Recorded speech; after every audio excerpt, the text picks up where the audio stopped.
Bonjour, donc on va parler des conversions et de la notion de la représentation des distances et du coup des conversions.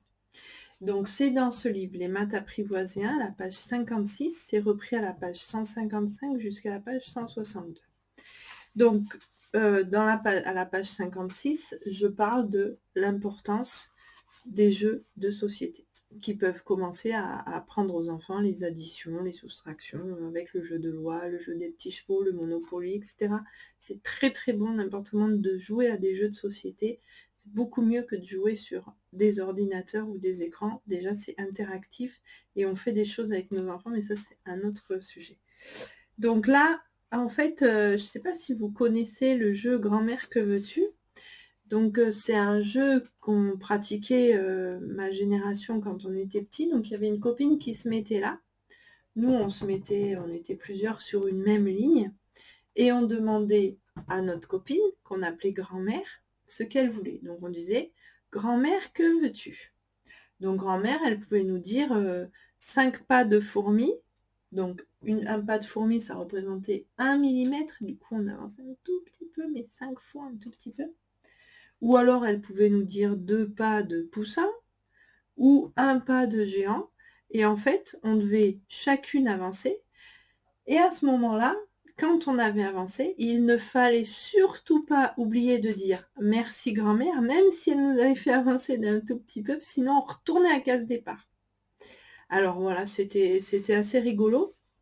Et j'ai repris cette notion en fait pour que les enfants arrivent à réaliser ce que les représentations de la distance. Ensuite, quand on parle des conversions, je vais vous montrer ce que je fais.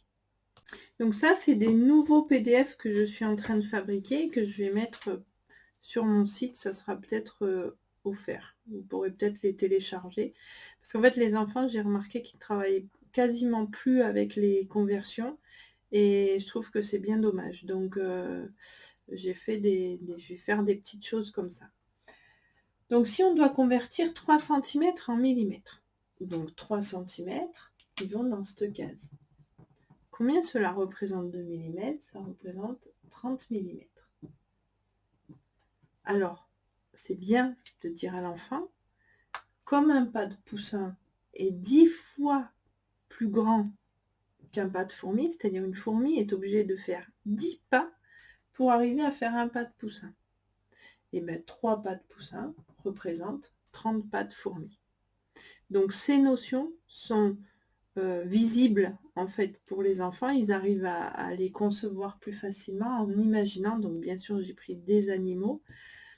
Et puis un géant, parce que quand on est petit, faire un pas de 1 mètre, il faut vraiment s'étirer. Je me rappelle, c'était waouh, du sport. Donc voilà, c'est des petites astuces que je vous donne et que je donne aux enfants parce que c'est rigolo puis c'est important. Amusez-vous bien. Au revoir.